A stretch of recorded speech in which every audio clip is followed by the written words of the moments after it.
Boom. I go on. I'll do the intro while you eat your yogurt. How are we all doing? Welcome to the Top Corner podcast, episode number 27. I hope you've all had a fantastic week. Of course, there's been some fantastic fixtures in the Bundesliga over the last week, and we've got plenty to talk about today. Now, as always, I think over the last couple of weeks, we have our usual guests. They're always here every time. Apart from one, he's missing. We don't know where he is. We might have to send out a search party later on for him. We've got Rowan, who is eating a yogurt. How are we? I am eating a yogurt. It's a frube. It's a strawberry frube. Why did the photographer get fired? Why? I don't know why. He was camera shy. Aha. There we go. Let's get a joke in there. We look. Yeah, Bernardo's in the chat. Bernardo's here. How are we doing, buddy? And of course, we have Kieran D. How are we, buddy? I'm all right. Are you? I'm not too bad. You'll have noticed Kieran L is missing. Maybe he will pop up at some point. We don't know where he is today. Yeah, fingers crossed.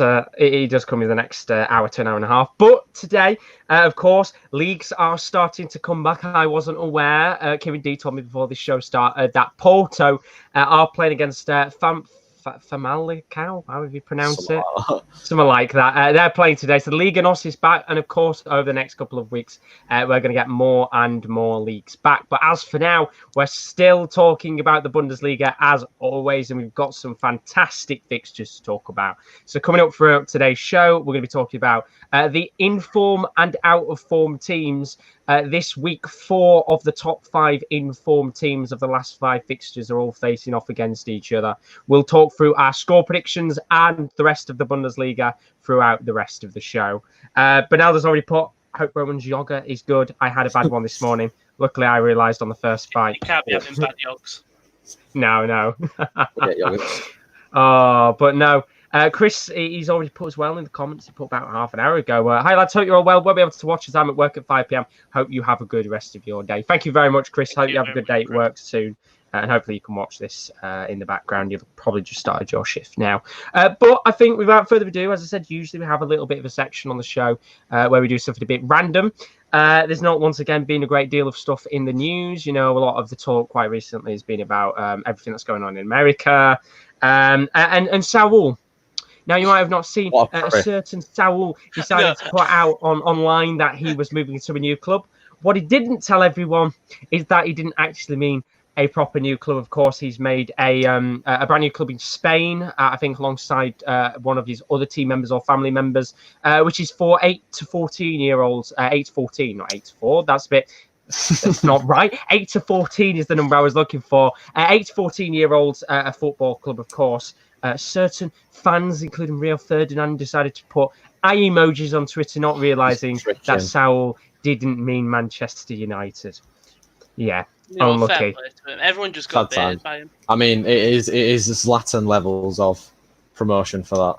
It's beautiful marketing, isn't it? He couldn't have done anything better than just putting a random tweet out saying, I'm announcing a new club in 3 days, and give you no context to what the situation is. The thing is, right, that got me was he followed like all the Man United players on Twitter. I don't know if you see it on Instagram. I don't know if you've seen it, yeah. He followed Bruno Fernandes, De Gea, Mata, or Pogba. He followed loads of them on Twitter. That's beautiful. I didn't even know he did that. That is beautiful. So well done, Sal. You played a lot of Manchester United fans there. He's a prick. Well, tell that to his agent. Yeah, I will. Yeah. They'll be rolling in the dosh after that. Yeah. The marketing team will be happy. But no, that's Saul, you know, a good little player. Of course, he's made his 8 to 14-year-olds club. But I think we'll go on to our first section, as we always do. The first section of the podcast, while we've been under lockdown, is Games of the Week. Now, over the last week, of course, on the previous episode, if you didn't watch it, what we always like to do is predict a couple of the games coming up, which we'll be doing a little bit later on.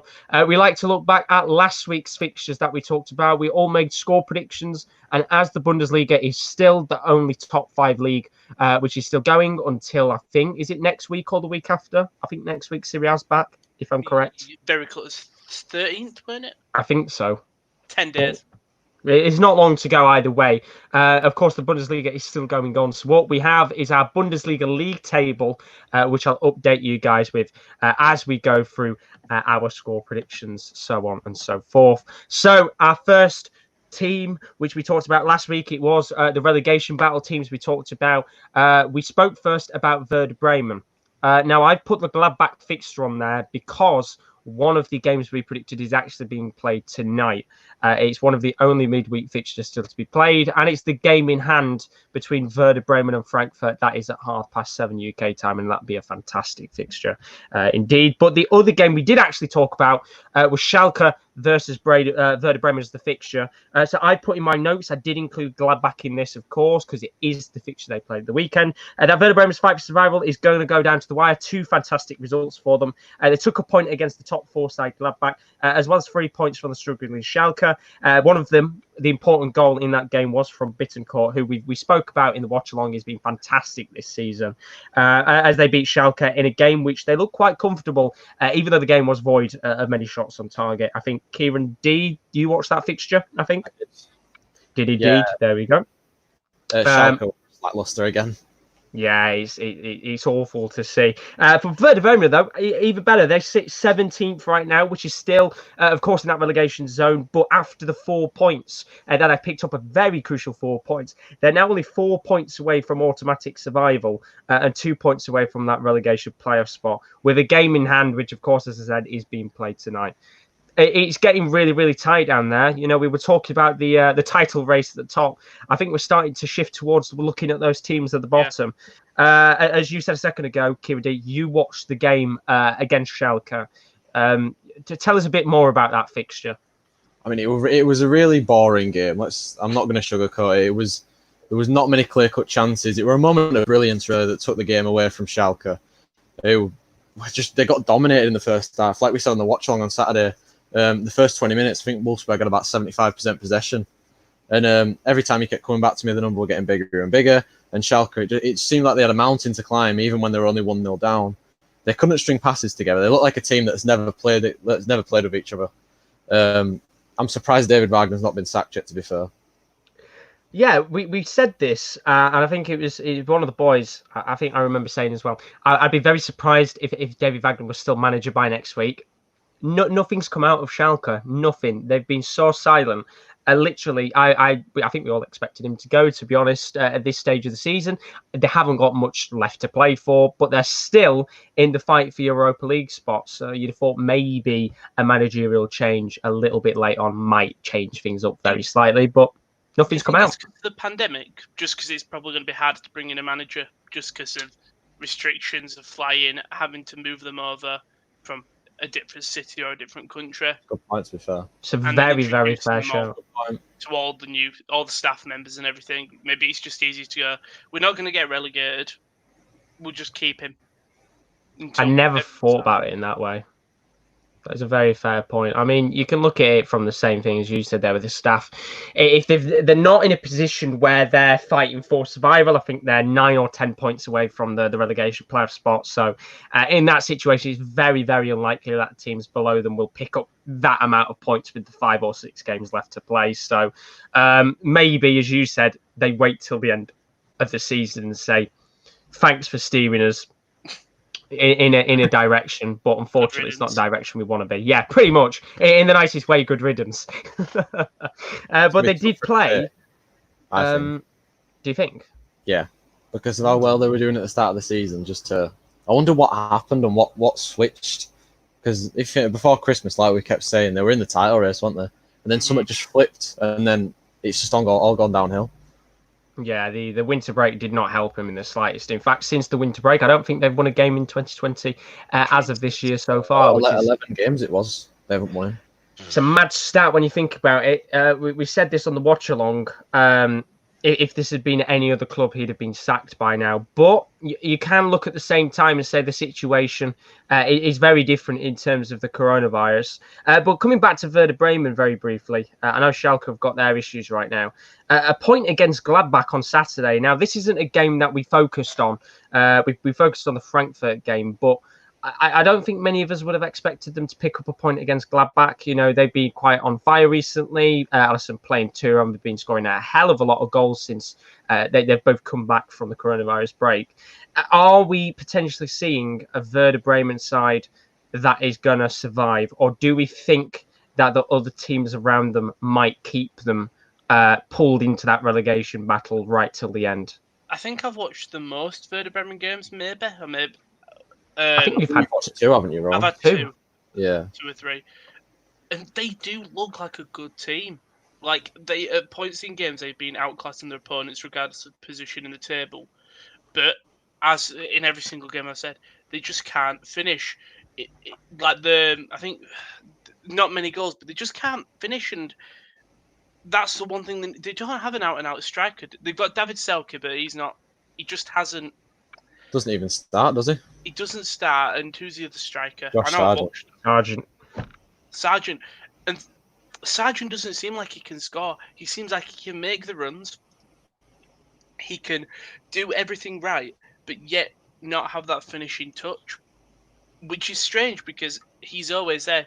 Asako, when he comes on, or if he starts, it's just that getting the ball past the net.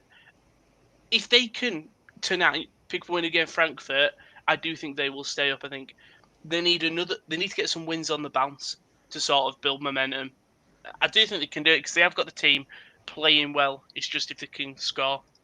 I mean, you saw how easily Dusseldorf got picked off by Bayern at the weekend. Absolutely demolished. Werder Bremen are probably one of the most on-form teams in the league at the moment. After that Leverkusen game, we were saying it's going to be tough for them to stay up just because of how poor they were, but they've bounced back, and they've bounced back well. 7 points from 3 games is really good. If they can get a win tonight, that's massive. Absolutely, and that's the important thing, of course. We did talk about this game last week, so if you want to have a look back on the previous episode, the link will be in the description. We talked about the game between Werder Bremen and Frankfurt, which is being played tonight. The important thing about this fixture is for both Werder Bremen and Frankfurt, this is a game in hand. Now, for Frankfurt, if they win this, you could pretty much say that is very, very unlikely Frankfurt will be dragged back into this relegation battle unless something crazy happens with the rest of the sides. But for Werder Bremen, if they win this game tonight, I don't think they're out of the relegation zone. I think Mainz's goal difference is very slightly better. I think Werder Bremen got -29, Mainz have got -25. But if they can beat Frankfurt by a decent amount, even if it's a 1-0 or a 2-0, they're still going to be well and truly within the race to survive. That game is tonight. It's a very, very big one. And if we're going on form, Werder Bremen, I know we talked about it last week, are probably the side that you'd feel are the favourites to win that game. I don't know whether you guys will agree. I'm just looking at the fixtures for the 3 teams we mentioned: Dusseldorf, Mainz, Werder Bremen. I'd say Werder Bremen have got the easier run. They have to play Frankfurt, Wolfsburg, Paderborn, Bayern, Mainz, and then Cologne. Mainz have got Frankfurt on Saturday, Augsburg, Dortmund, Werder Bremen, and then Leverkusen. And Dusseldorf have got Hoffenheim, Dortmund, Leipzig, Augsburg, and then Union Berlin. So it's tricky fixtures in there. And as you said, there's a lot of teams lingering around that relegation zone. Werder Bremen have got to play. Yeah, I think it's easy for Werder Bremen because they've only got to play one of the top sides in Bayern Munich. This is why we need Kieran L, because didn't Kieran L watch Frankfurt game? I think so. Yeah, I think he did. Wolfsburg, Frankfurt. Yeah. Probably gives us a better sort of view on how Frankfurt played, but who won that game? Or a draw? It was a Frankfurt win, wasn't it? I think it was Andre Silva who scored. Then it was an equaliser from Mbabu, and then I think it was Kamada in the 82nd minute that scored the winner. Yeah, your best friend.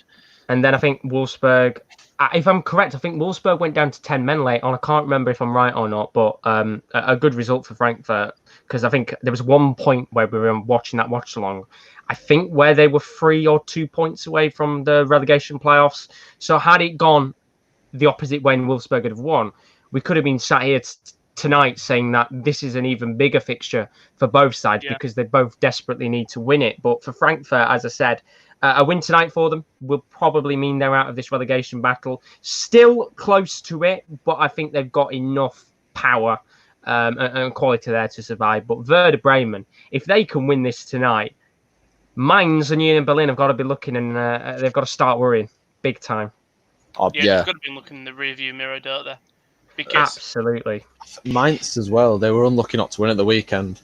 That's got to dent the confidence. Like, I think, was it you who was watching the game, Josh? And you said after the game they just dropped to the floor. Yeah, they had a lot. Much to them. they had a lot of chances, and it was like a Champions League final. It was if they lost the biggest cup final they've ever played in. They all dropped. And I think now we are really, really, really at crunch time here for the Bundesliga. You get to these last couple of games where no matter whether you are top or bottom, a point could not even be enough at this stage for you, because, you know, we've just looked there at Werder Bremen's fixtures. Ideally speaking, they've got a lot of fantastic games to come where they could pick up points. Mainz now, if they pick up a point at the weekend, but Werder Bremen win tonight, they're already on the back foot because of this game in hand that Werder Bremen has. So it's going to be tricky, and we are going to talk about a couple of the other sides towards the bottom in a moment. We have had a message here from Notorious. He says to Phil Bin, sends his regards. Thank you very much, Notorious. That's my friend. There you go. Regards for you, Kieran D. I think today is the crunch day for Werder Bremen. A win puts them the same points as Mainz. If they win 3-0, they're joint goal, the same goal difference, and that is for staying out of relegation. Like, if Werder Bremen pick up a win, every single game for Werder Bremen and Mainz are going to be so important and are going to be so fun to watch. Because dropping points, if Mainz lose a game, if Bremen pick even up a draw, it means so much. It is pretty much tonight. This game, just as you've perfectly said there, pretty much will decide how this battle for relegation is going to, you know, go on. And I think the great thing is because the Bundesliga started a little bit earlier, I think the season finishes earlier as well compared to the rest. So, you know, we could be getting in a couple of weeks' time where the Premier League is still got maybe like 4 or 5 fixtures left. We might only have 1 or 2 and have some fantastic games to look forward to in the Bundesliga. But that is Werder Bremen. Of course, last week it was all about the relegation teams, which means we're now going to go on to 2 sides which didn't do as good last week, starting off with a certain Paderborn. Now, I watched a little bit of this game, and the first 45 minutes, Paderborn looked really good. They looked pretty decent. They kept resolute, but the second half arrived, unfortunately, and Dortmund, as they do, turned up in style. You know, Jadon Sancho, of course, he got his first career hat-trick. He is now a step closer to becoming the first ever Bundesliga player to hit 20 goals and 20 assists. As it stands, he has 17 goals, 16 assists. It really, really is so close to hitting that record. And then, of course, other goals came from Thorgan Hazard, Achraf Hakimi, and a very unlikely goal scorer, Marcel Schmelzer. You don't hear that name often for Dortmund. He scored as well. 3 points for them means that Dortmund stay second, 2 points ahead of Leipzig. Now I'm going to guess, did any of you guys watch these a bit more than I did? I think I had the second half on. I did watch this. I think I started watching when they were 2-0 up. And it's just, it was like a dam. They opened it up, the water started flooding, and then as soon as that first goal went in, the water all came pouring out. Like 3 minutes between the first and second goal, and then the final 3 goals all were in 5 minutes of each other. Like, it's what Dortmund should be doing. They should be decimating a team as low down as Paderborn. And I think there were worries at the start of the pandemic, at the end of pandemic season, sort of that can they pick after having that loss against Bayern and sort of not many convincing results. This is, I think, the first time where you've gone, this is why they're second, because they're dispatching a team who are lower than them. Like, if this was a 1-0, 2-0, you should be worried because it's such a high scoring thing. Sort of Dortmund are finding the form a little bit now. I think as well, the very important thing to include in this is that, of course, Erling Haaland didn't even play, so they didn't have a recognised striker up top for this fixture. Of course, they let go of Paco Alcacer in January. Haaland is out. Goetze doesn't really play as a recognised striker anyway, so to dispatch a side 6-1 without a proper striker is fairly impressive. And I mean, I think we're starting to notice a pattern here that the wide midfielders / fullbacks really do love a goal this season, because I feel like every single match day since we've come back, either Guerrero or Hakimi scored, which is awesome to see. Bloody Marshall Schmelzer's getting on the score sheet as well. Legend. I said, I don't know when he scored his last goal, but it's probably a couple of years since he's last got himself on the score sheet. But fantastic result for Dortmund. But you do have to give a bit of credit to Paderborn. They kept resolute for 45 minutes. We talked last week how they nearly beat Dortmund previously when they were 3-0 up. Unfortunately, they didn't beat them in that game.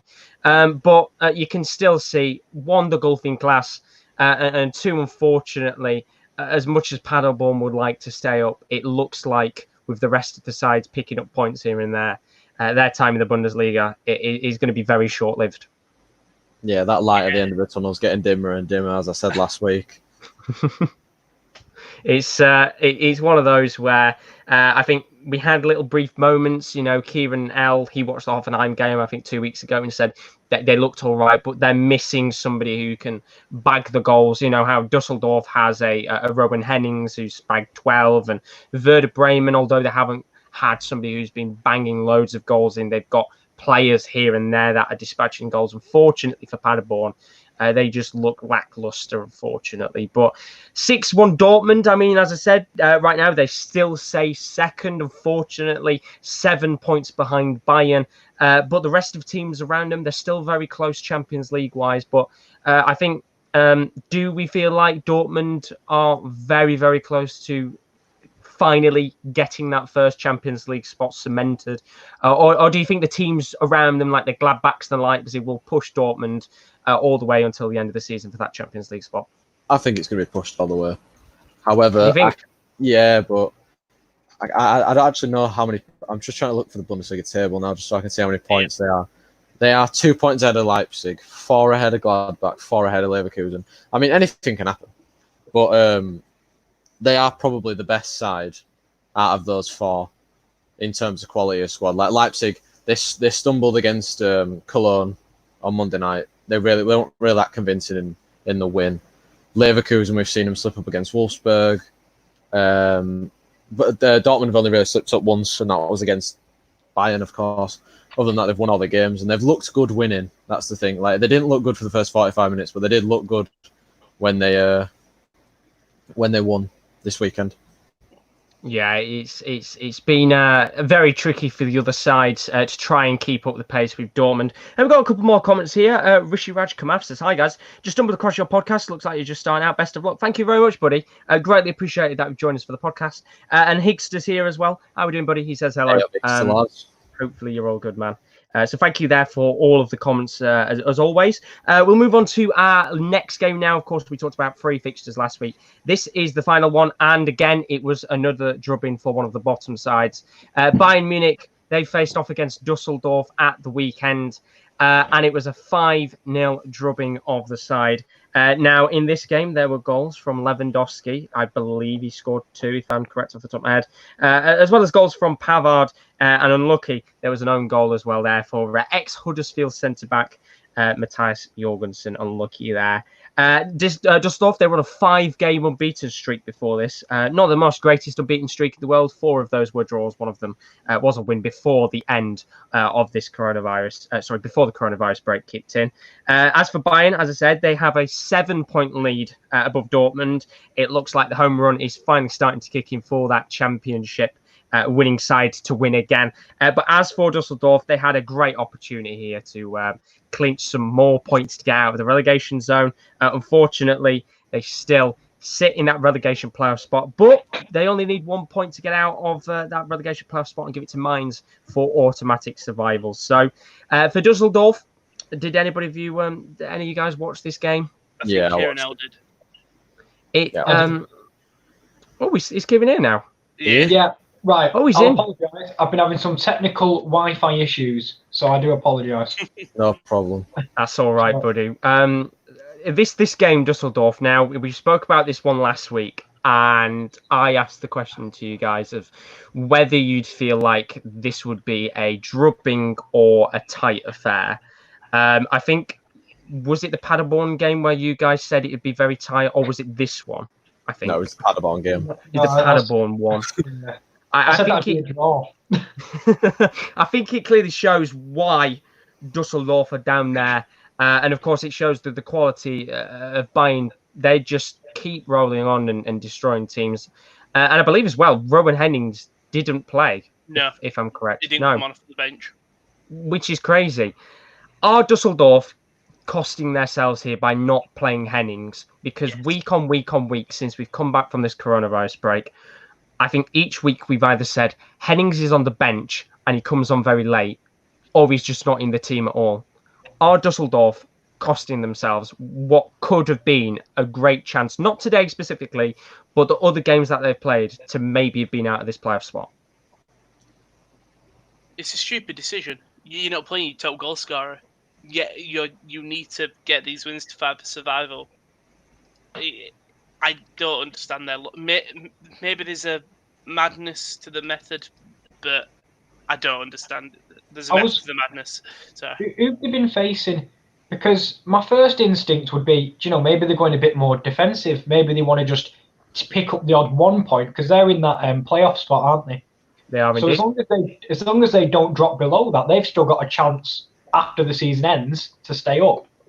So for me, it's either a fitness thing or they're just trying to pick up the odd point rather than going at teams trying to pick up three week in, week out. Yeah, I don't know the situation with Hennings. I don't think they've even put out themselves whether it's an injury problem or whether they're just trying to slowly gel him back in. But one of the first games they played, of course, was that 0-0 draw against Paderborn, which he came on quite late in that game. Played as a left winger instead of a striker. The game against Bayern Munich, of course, it's not a simple game. And quite frankly, for a team of that quality, it is very hard to pick up points. But, you have at least a little bit of extra firepower there to, if you have a player like Hennings on, some of those chances maybe they might have missed. Hennings might have been there to tap them in. Not saying that they'd win it. 5 goals is a hell of a lot to come back. And I don't think Hennings is the type of player that would change a game completely. But in a situation where you have 5 or 6 games left to go, you would surely want your best player on the pitch, unless it is an injury problem that maybe we haven't heard about in the media as much. But it's a shame for them. As I said, and as Kieran's perfectly put there, even though they are in the relegation playoff spot, they still have a fantastic fight for survival to continue on next season in the Bundesliga. They've got a very important 2-leg fixture if they are in there, but they're only 1 point behind Mainz, and it's still all to play for, with some big fixtures coming up very, very shortly, which we'll be talking about in a moment's time. But I think it's important now to go through what is our Bundesliga league table. Now, if you've never watched the podcast before and you're wondering, well, how does this work? So basically, since the Bundesliga has come back from its coronavirus break, how we're going to run it is that we always, even before this coronavirus break kicked in, we basically make predictions on the scores. The way that it works is if you get a prediction correct, you get 3 points. If 2 people make the same prediction and it's correct, you both get 1 point. And of course, if you don't get the prediction correct, unfortunately, you get 0 points. So the first game we talked about was the game between Schalke and Werder Bremen. Somebody did get 3 points on the board here. And I can tell you, it's Mr. Kieran Allen. You got it absolutely spot on. You did predict Werder Bremen 1, Schalke 0. So you've got yourself 3 points on the board there. Big 3 points, because I can tell you, the next game, Paderborn 1, Dortmund 6. Nobody got this one correct, unfortunately. What a surprise. I wasn't expecting that one. But there were another 3 points that somebody picked up between Bayern Munich and Dusseldorf. Unfortunately, Rowan, it wasn't you or me. Yeah. Raging. And it wasn't Kieran L as well, because Kieran D, you were absolutely spot on with that. You did indeed predict Bayern Munich 5, Dusseldorf 0, which means the table is looking like this. 3 match days played in terms of the amount of weeks that we predicted. Kieran D is flying away with it, as he usually does. 9 points there, but watch out, because Kieran L, big 3 points. You needed those. You are second on 6. I have 1 prediction correct, so that means I've got 3 points. Rowan, 3 weeks in, non-correct as of yet. I need to change my method. It's the taking part that counts. But I tell you what, if Rowan can make an unbelievable comeback and get the next 3 games correct in our predictions today, he could go right up there again. So it's all to play for. I thought we were going to get a prize in or something. Vinaldo's put Kieran D's Illuminati, because the thing is, if you've not watched the podcast before, Kieran D was getting predictions right way before we even did this. He was flying on it. It's mad, honestly. It's crazy. But last week, I'm calling rigged because I wanted to go 5-0 and he robbed my score. Well, in fairness, we did make the rule that you can choose the same score as someone else. But who goes for draws apart from Fortuna Dusseldorf? Because the thing is, Well, if you had gone for a draw, you'd have both only picked up a point. Exactly. Boring, that. So Cheers. it's a case of whether you want to punt for the 3 points or whether you want to try and gamble. Cheers. Help a brother out in it. There you go. I think we've got 5 more match weeks to play. So, of course, when the leagues do come back, we'll still play along. We'll pick out 3 Bundesliga fixtures. Each week, we'll talk about them very briefly. Of course, we'll have the other leagues back, and we'll still play the Bundesliga one in the background because, of course, it's still all to play for there. So that is our Bundesliga score prediction table. We'll bring that back next week, of course. 3 fixtures we've got to predict today. But before we do that, Benelda's put, Kieran D ought to be an analyst or betting high stakes. In fairness, if you imagine if you did put like a tenner bet on 5-0. I just don't. I should do that, I should start doing that. It's risky though, isn't it? Imagine if it doesn't happen. Yeah, because if you put a tenner's a lot of money. I only bet quids. To be fair, you have said quite a lot when you've done bets. You tend to bet the opposite of what you've betted on here, and then it turns out what you've predicted here is the correct scoreline. Yeah. That used to happen when we were in the studio. You need to stick with what you predicted on here and maybe get more bets right.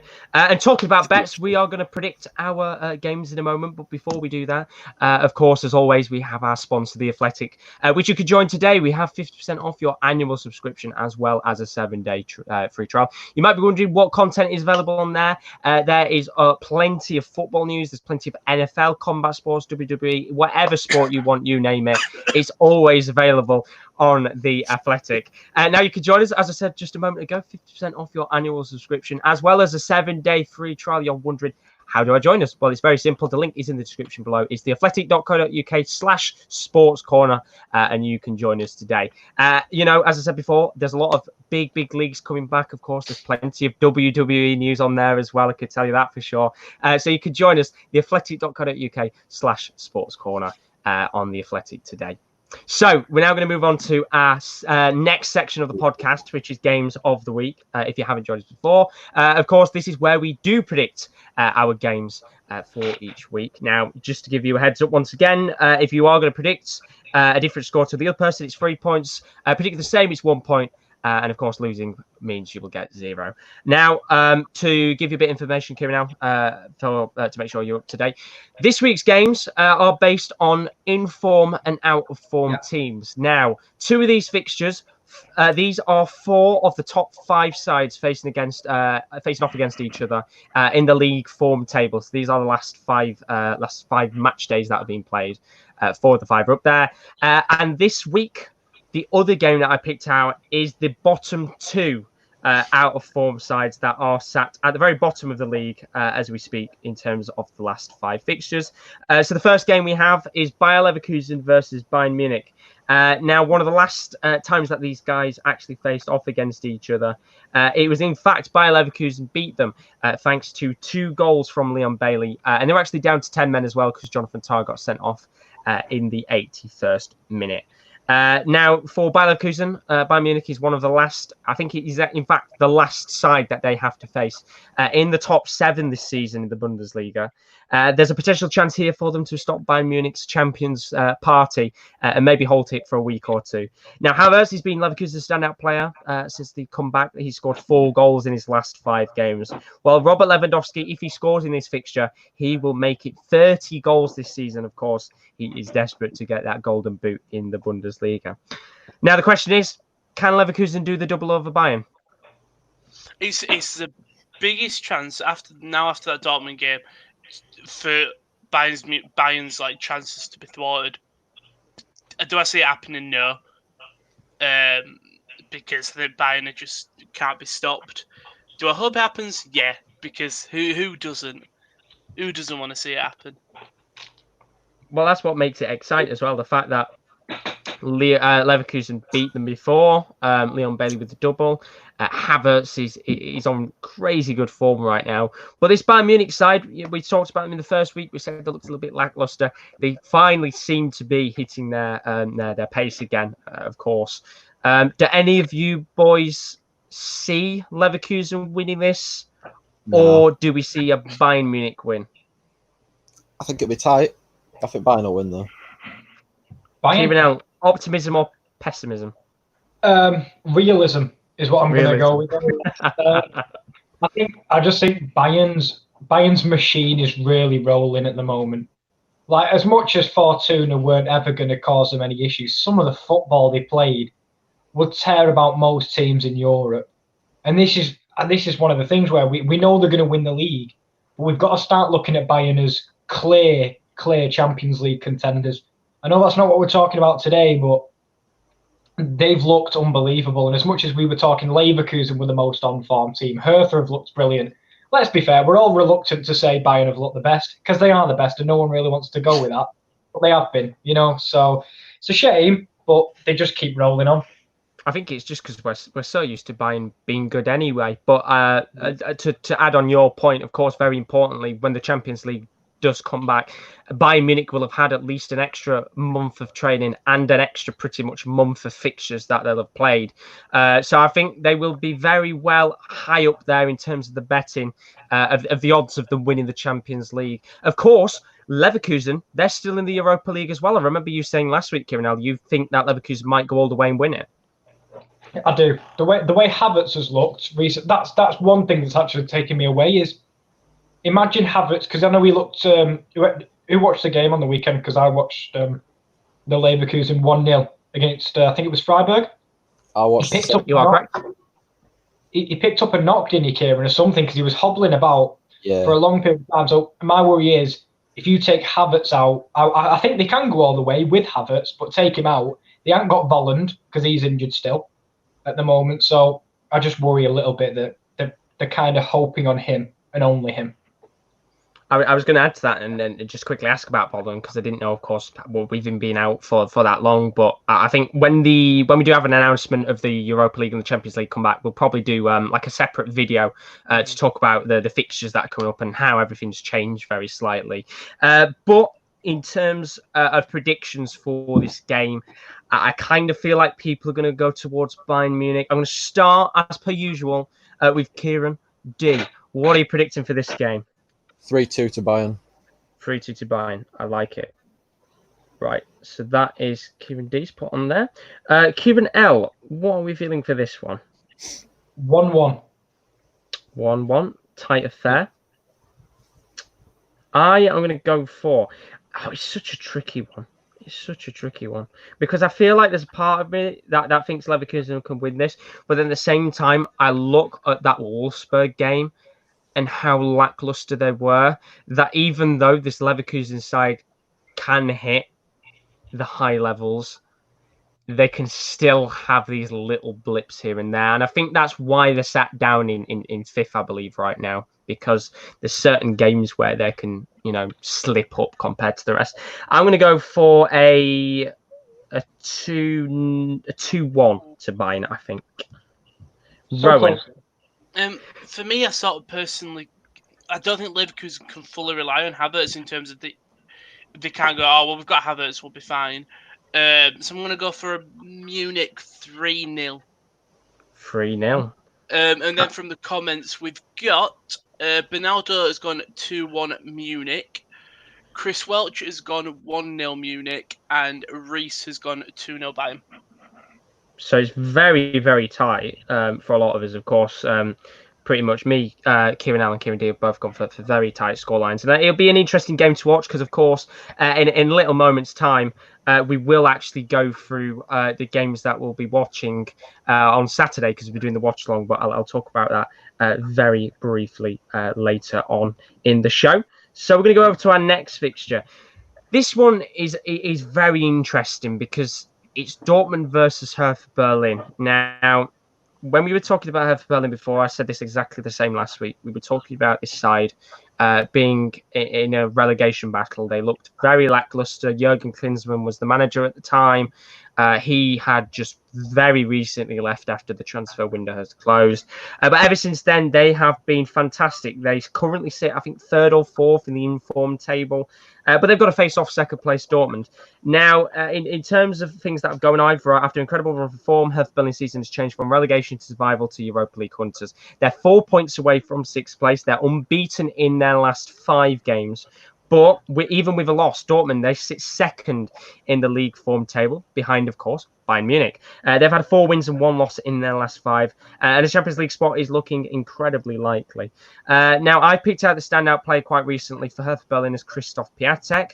He scored 2 goals in his last 2 games, but don't sleep on the other striker as well. Matthias Cunha and Vedad Zabicevic have all been on the score sheet since Hertha Berlin have come back from that coronavirus break, as well as ex-Man City player Dilrosun. And of course, as I said, in the game we talked about earlier, Erling Haaland is still out injured, so he will not be playing in this game against Hertha Berlin. So once again, still no recognised striker, but they proved against Paderborn that they could do it. Very, very different circumstances, this one. Do we think, even without a recognised striker, Dortmund could do it against a much tougher side?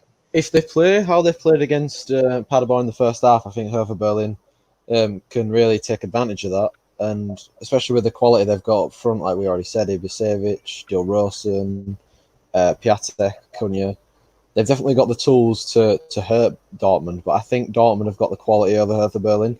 I know Hertha Berlin are on good form, but I think Dortmund will get the win in this one. Does anyone feel like maybe Hertha will give them a good challenge? Yeah, they'll give him a good challenge. Kieran literally nailed the point I was going to make on the head. It depends which Dortmund turns up. The toothless Dortmund in the first half or the ruthless Dortmund that turned up in the second. It's literally, that was polar opposite performances, and you wouldn't even be able to tell the two teams apart. But there's one thing we mention about Hertha all the time. It's that wonderful attack. There's a reason we don't mention the defence. It's because it's led by Dedrick Boyata. And there's he was good at weekend. I remember his long ball tactic. I can't remember what week it was. The reason we don't mention it is because they have got star-studded players, but they're very top-heavy. So, again, if the Dortmund that turns up in the second, I think they could annihilate that defence, but I don't know.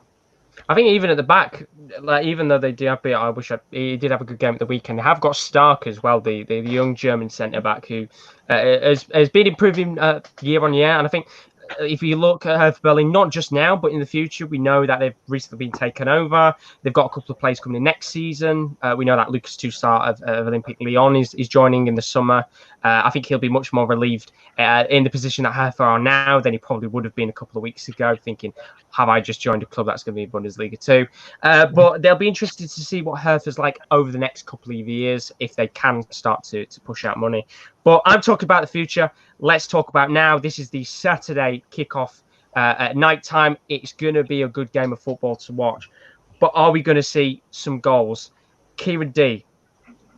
Yeah, 2-1 to Dortmund. 2-1 to Dortmund. I like it. Kieran L.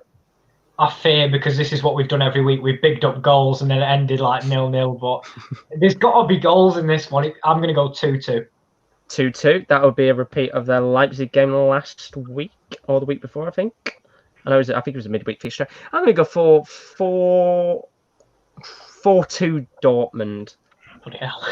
I'll have some goals in this one.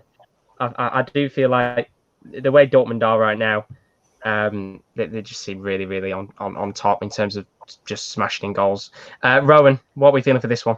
I watched Hertha. If Dortmund can keep Dilrosun under wraps, it's an easy win. But if they give him space and they give him opportunity, I'm going to go for Dortmund 1-0. I think it's going to be quite a boring one, but I could see a Hertha win here if certain players step up. If Dilrosun and Piatek can replicate what they did last match day, yeah, hopefully there we go. Do it. With the predictions, Chris Welch went. Hold up, I'm trying to find that he hasn't done a Dortmund one. He's done Paderborn, Hertha. Oh no, sorry, Dortmund 2-0. Then Reese has gone 4-1 Dortmund, and Bernal's gone 2-0 Dortmund. So pretty much the majority of people here, in fact, all of us pretty much have gone down at least the route of Dortmund getting something out of the game and not a loss. But it'll be interesting, as I said, that is the Saturday 5:30 kickoff. Very excited for this one because I think a couple of weeks ago we'd have looked at this and said Dortmund will clearly win. But now Hertha Berlin, they've really got back onto form. So it'll be an interesting game. Now, we go from 4 teams on ridiculously good form. Let's talk about the 2 worst teams on current form in the last 5 fixtures. Now, Union Berlin and Schalke, these are sides that are severely struggling. Now, for Schalke, they're quite lucky in the fact that they currently sit 10th. They are still somehow in a position to be able to fight for the Europa League spots. I think they're 5 or 6 points away, so they've still got a very minimal chance, very unlikely with the way that they are right now. But for Union Berlin, things are a little bit different. They have some serious problems. Now, they currently sit at the very bottom of the league form table. They have scored 3 goals and conceded 14. I think they conceded 3 more than Schalke did, hence why they're lower than them. And they sit 4 points away from the relegation playoff spot. After an impressive start to the season for both sides, Union Berlin were in the top 10 at one point. Of course, Schalke, as we said earlier in the programme, they were towards the top end of the table fighting for the title. They've started to fall off. This has probably been because of poor manager choices, or as we've said before, specifically for Union Berlin, the fact that they've got no crowd. Do we think either side can hold their nerve and take the points? Of course, Union Berlin are at home. They probably need the 3 points more than Schalke do. But can either side hold their nerves? What do we think?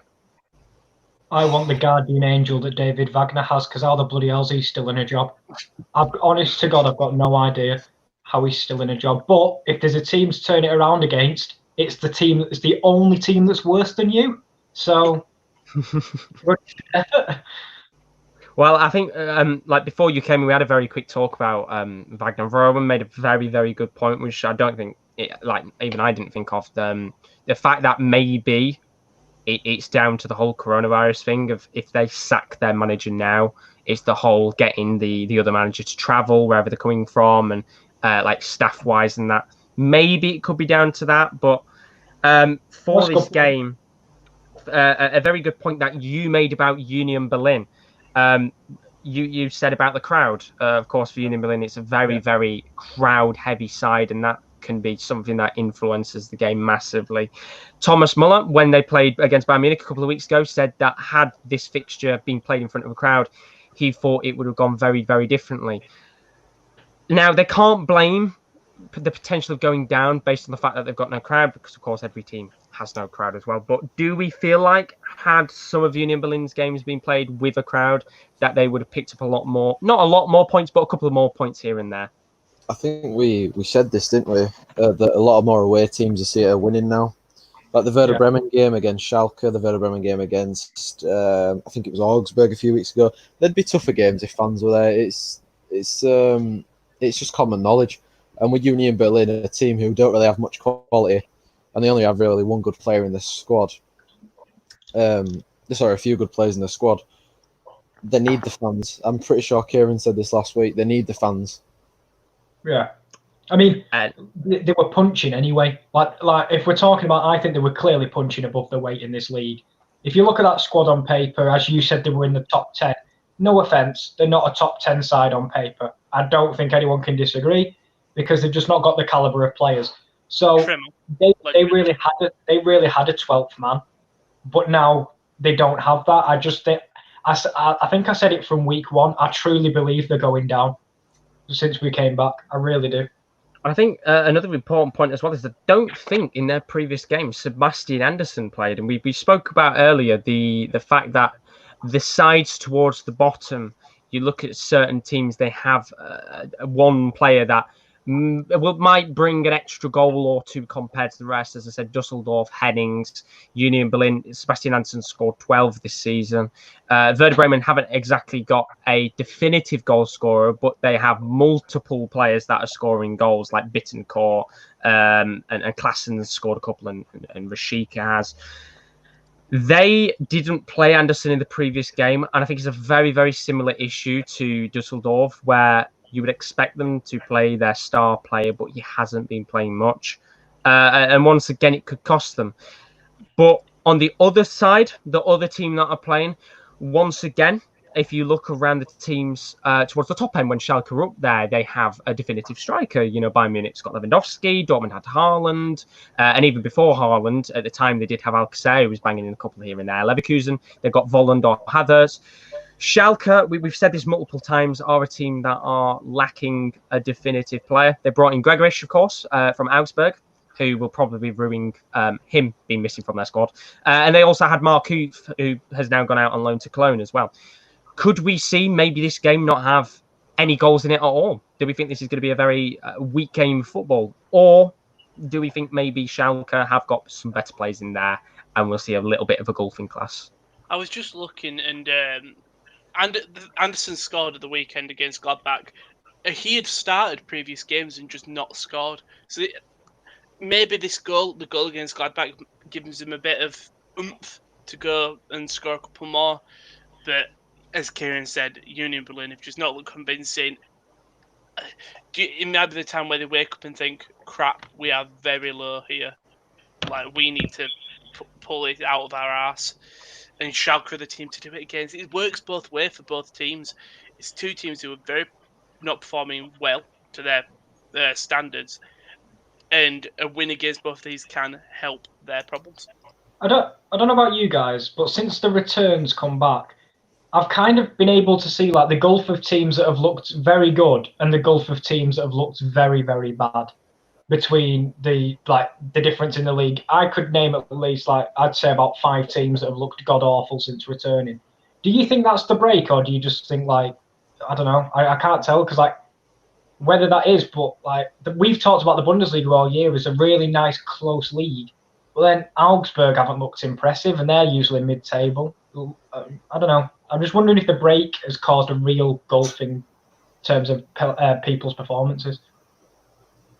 I think you can say that as well. I think if you look at a lot of the sides, even before the break, a lot of these sides were struggling anyway. Schalke, of course, we said earlier they'd been on a 11-game unbeaten streak up to now, but even before the break, they'd still lost quite a couple of games in a row.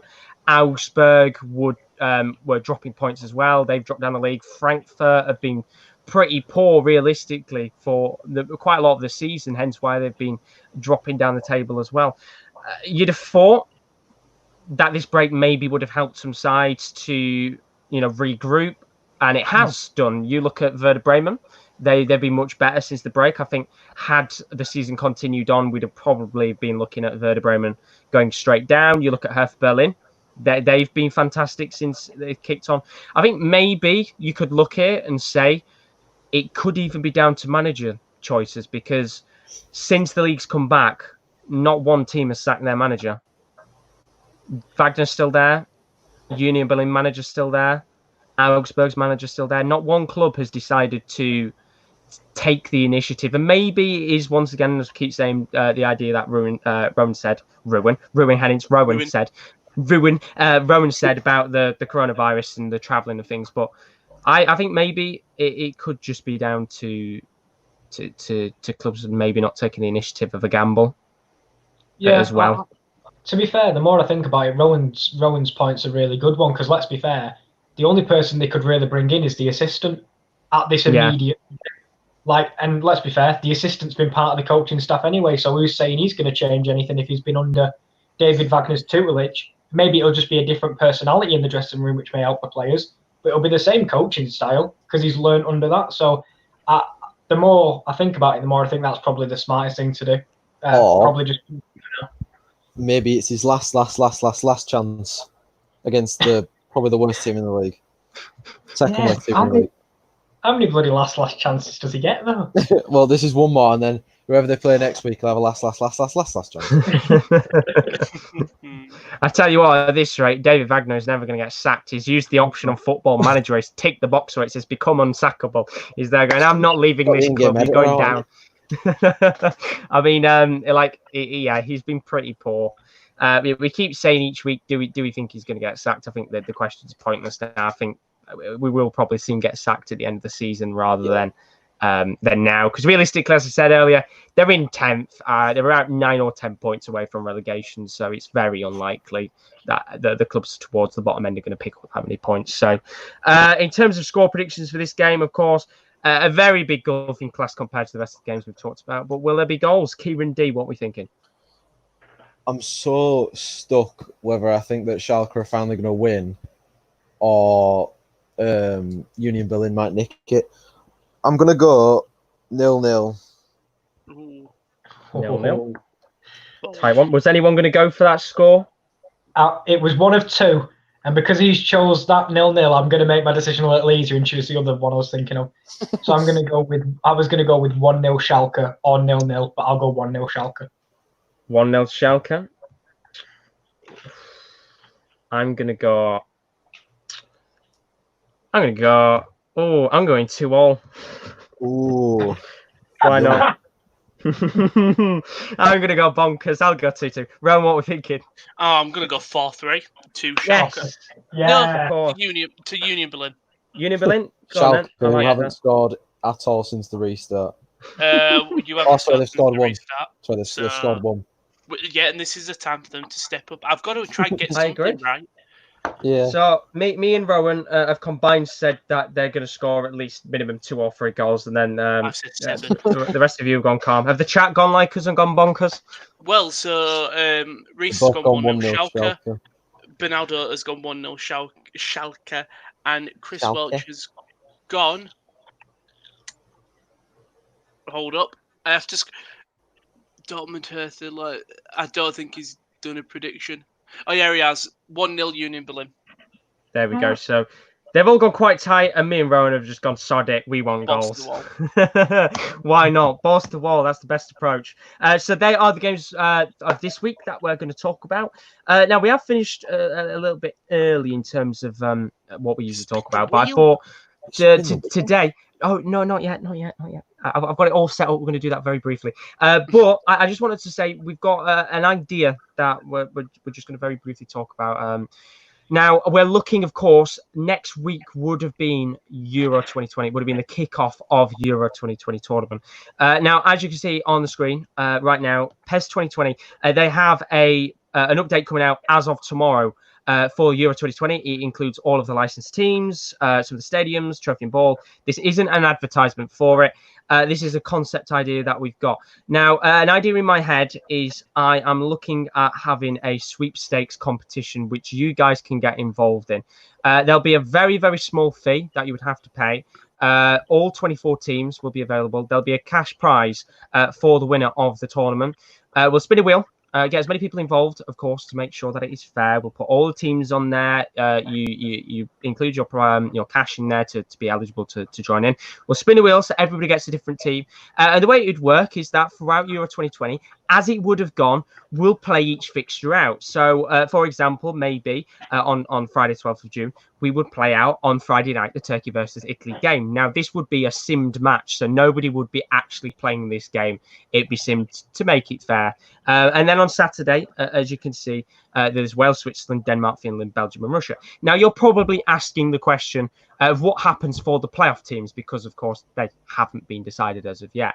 I think what we could do in that situation is we will take a wheel of all of the playoff teams that are available. We'll spin that, and then we'll basically have the 4 playoff teams that would have potentially been in. We'll spin the wheel, decide which ones they are, and then they'll be available for choice.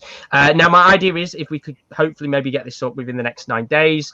I was thinking maybe the idea would be just £1 entry, just £1. That's all you need to spend, very low amount, and then the winner of this competition will get a pretty decent cash prize from everybody else that's taken part. So that is an idea that's in the works. I'm going to put more news and information about it on Twitter. If you'd like to join along, as I said, I will put more information out in the near future, and then we can have a big virtual Euros tournament. Some games will be live on Twitch, some games will be live on YouTube, and I'll even get a highlights package every day that will be available on the YouTube channel, so you can see what's gone on in some of these fixtures. But I'll give more information about that tournament as it comes in the next couple of days on Twitter, and hopefully some of you guys would want to get involved. Good little cash prize available, bit of an incentive there for you boys, and of course a little bit of Euro excitement because of course we haven't got it going on. Now, we're going to get to the last section of the podcast. As always, we have our Bundesliga watch along every Saturday. Thanks to everybody over the last couple of weeks that has joined us. It's been very, very enjoyable. Now, unfortunately, last week's fixtures weren't the most amazing. I think it comes back to the point you said, Kieran, about the golfing class of some of these sides and how they've played this season. Now, there is one standout game. We talked about this last week that some of us will be licking our lips at. This week, there are 4 fixtures on the board. Leverkusen versus Bayern Munich is that standout fixture that I think some of us will want. But we also have RB Leipzig versus Paderborn. We have Dusseldorf versus Hoffenheim. And we have Eintracht Frankfurt versus Mainz. Boys, what would you like preferably in terms of the game? If you get it. Leverkusen Bayern. I was going to say, do we have to answer that question? Like, which one would prefer? Like, we're all going to go. Oh, I tell you what, I wouldn't mind Dusseldorf v Hoffenheim. No, Any. I wouldn't mind Frankfurt versus Mainz if I'm being realistic. No, I like watching Mainz. Quite a decent game. I like watching Paderborn, but if I get the chance of Leverkusen Bayern, I'm not passing it up for buddy Sabani up front. Get out. Right, the way I'm going to work it this week. Last week I did it in terms of we spun the name and then the game first.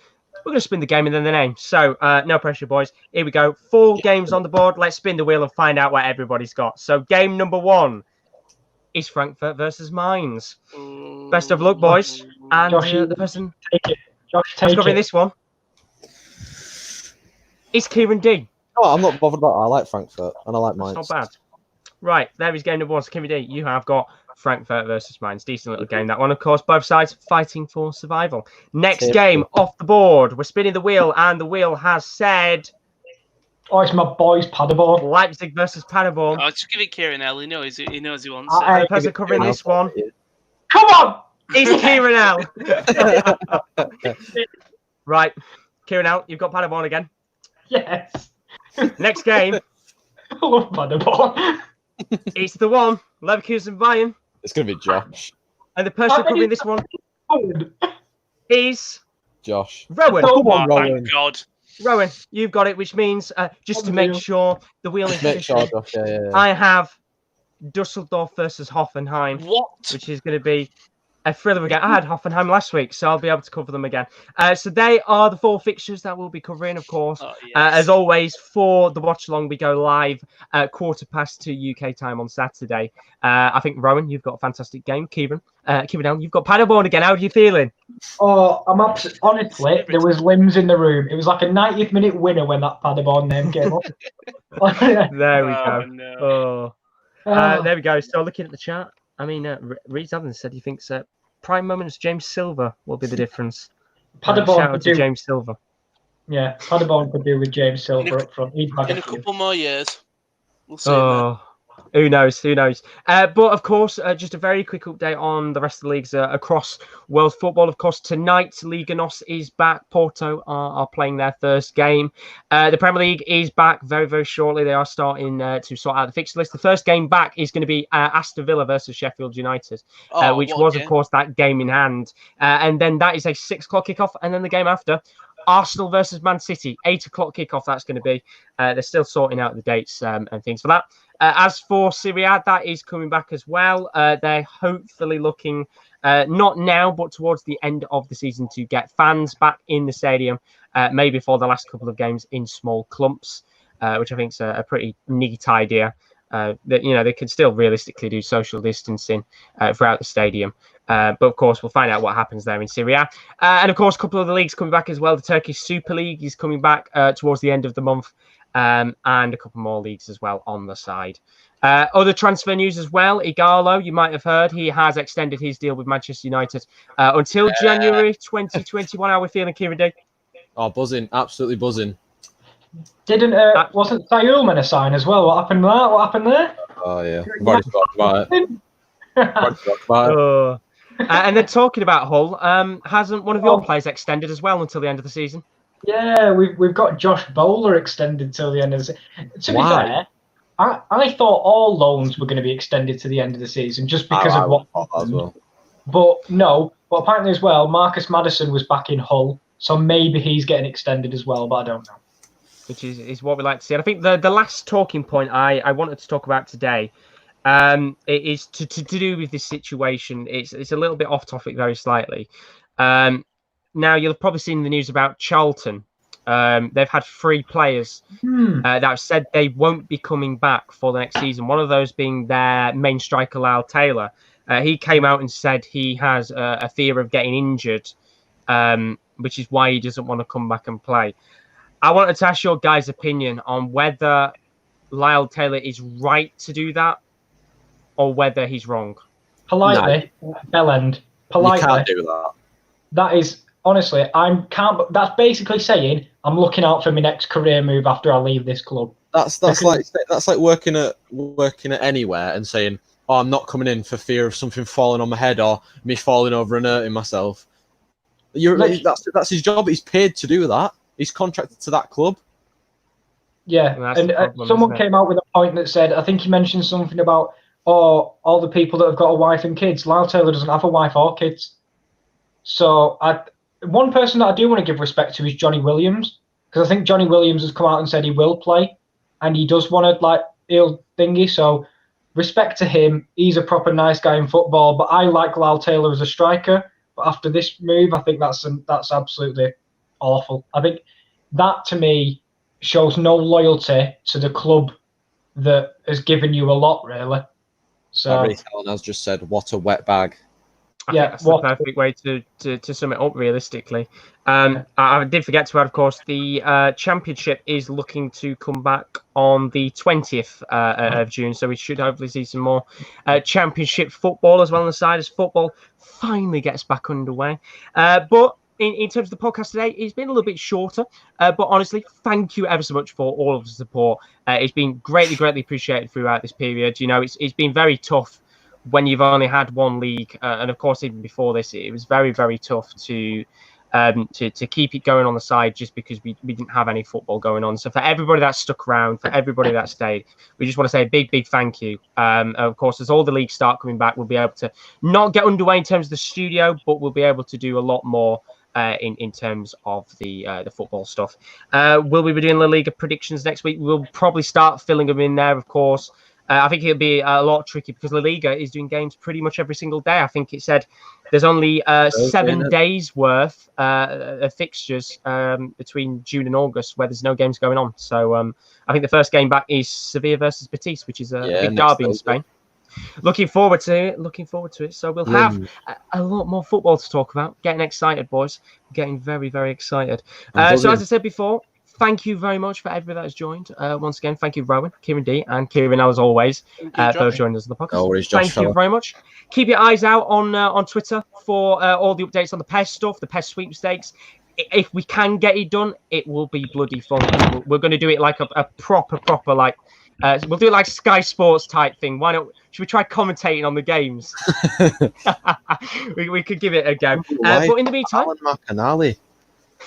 Jim Beglin as well. Yeah. Oh god. But in the meantime, we do have loads of other content on the channel as well. Yesterday, we had the Wrestling Corner with Rowan and Simon. What did you guys talk about on there? I'm about to say not much, but it's NXT TakeOver in your house this weekend, so we did our predictions for that. Thank you very much for the burger. We did our predictions for that this week. So yeah, next week we'll be reviewing the pay-per-view. We talked about Rob Gronkowski and sort of everything, and we talked about Jackson Racker being a dick. Very much. Lovely. Lots of content. Lots of content. I agree, Rowan. He's an absolute no. He's a wetter. A wetty. Someone say. There you go. You can find out why he's a wetty on the podcast, which is available now on the channel. I'll put a link in the description, as always. And then on Friday, we have the NFL Corner, as always. Interject. It's returning on Thursday because Will's in work.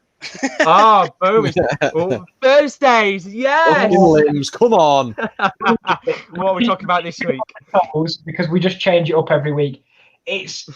I'm pretty sure we are at pretty much the end now. We've got 2 divisions left, but they are the most intriguing divisions to talk about. It's the 2 divisions on the West, and it's the NFC West this week. And yeah, pretty much we'll be going through that, which teams we're going to think are going to finish top, finish bottom, etc. And we won't talk about anyone being a knob like in Rowan's podcast, but they're all nice over here, so it's fine. I guess we could mention Rob Gronkowski because he does both NFL and WWE. So there you go. Can I have like a new award ceremony each week, just like knob of the week? Yeah. Do you know like the little intersections on Harry Hill's TV Burt, where they just have this random section just of the week, completely random. We should do that. Well, Wetty of the week. Wetty of the week. There you go. We should do that. It's ham roll of the week when you can have Wetty of the week. Exactly. But that is the NFL Corner on a Friday. If you want something a little bit different, Twitch TV, we have got content on there if you want a little bit of FIFA gameplay. But of course, if we can get this PES tournament underway, even better, we'll have some more content. But once again, thank you ever so much for everybody that's watched the podcast. Keep your eyes out for the watch along. That'll be Saturday, 2:15.